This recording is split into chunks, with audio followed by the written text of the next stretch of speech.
मक्का का सामाजिक परिवेश। इस्लाम के प्रकट होने से पहले मक्का का समाज घोर अंधकार में डूबा हुआ था। अज्ञानता, जाहिलियत का बोलबाला था। मूर्ति पूजा आम थी। महिलाओं को समाज में कोई इज्जत हासिल नहीं थी। गुलामी प्रथा चरम पर थी। गरीब और कमजोर लोगों को अमीर और ताकतवर कबीलों के लोग बुरी तरह दबाते और सताते थे। इसी माहौल में समय्या बिन्त खय्यात रज़ियल्लाहु अन्हा का जीवन आरंभ हुआ। वीडियो को देखने से पहले लाइक करें और सब्सक्राइब जरूर करें। समय्या एक गुलाम परिवार से थीं। उनका संबंध यमन से था। एक अनुमान के अनुसार उन्हें कुरैश के एक परिवार ने गुलामी में खरीद लिया था और फिर मुक्त कर दिया था, किंतु सामाजिक दर्जा एक गुलाम जैसा ही बना रहा। उनका विवाह यासिर बिन आमिर रज़ियल्लाहु अन्हु से हुआ, जो स्वयं एक मिस्री मूल के व्यक्ति थे और मक्का में आकर बस गए थे। इस दंपत्ति से एक बेटा पैदा हुआ, अम्मार बिन यासिर रज़ियल्लाहु अन्हु, जो बाद में इस्लाम के महान सहाबी बने। इस्लाम का प्रकाश। जब पैगंबर मोहम्मद सल्लल्लाहु अलैहि वसल्लम पर वही प्रकाशना आई और उन्होंने तौहीद, एक अल्लाह की उपासना का संदेश देना शुरू किया,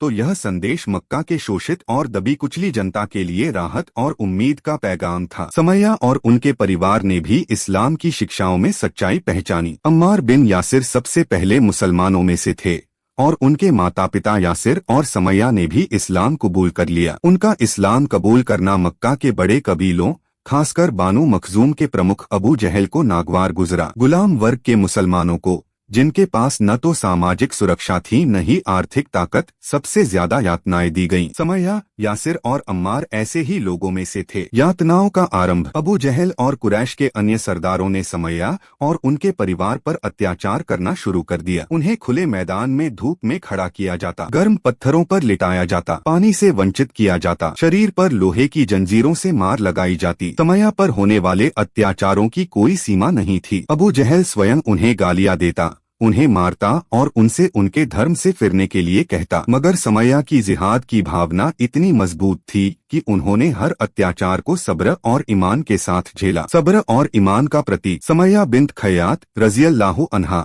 ने कठिन से कठिन हालात में भी अपने ईमान पर अडिग रहने का उदाहरण पेश किया। उनके ईमान का यह आलम था कि जितना अत्याचार बढ़ता, उतना उनका विश्वास गहरा होता। जब अबू जहल ने उन्हें मजबूर किया कि वे मोहम्मद सल्लल्लाहु अलैहि वसल्लम को गाली दें और इस्लाम से फिर जाएं, तो उन्होंने साहस के साथ जवाब दिया, मेरा रब अल्लाह है और वही रहेगा। यह सुनते ही अबू जहल क्रोधित हो उठा। उसने भाले से समय्या को मार डाला। इस तरह वह इस्लाम की पहली महिला शहीद बनी। समय्या बिन्त खय्यात रज़ियल्लाहु अन्हा की जिंदगी इस्लाम की सबसे पहले शहीद बनने की प्रेरणा से भरी हुई थी। मक्का में जब इस्लाम का प्रचार शुरू हुआ, तो उसने सामाजिक और धार्मिक स्थिति से परे एक नया उजाला दिखाया। समय्या और उनका परिवार उन पहले मुसलमानों में से थे जिन्होंने बिना डर के अल्लाह के रुकन को अपनाया। कुरैश के जालिम हुक्मरान, खासकर अबू जहल, ने इस्लाम के अनुयायियों को कड़ी यातनाएं दी। समय्या और उनके परिवार को भी इसी तरह के अत्याचारों का सामना करना पड़ा। दिन रात की यातनाएं,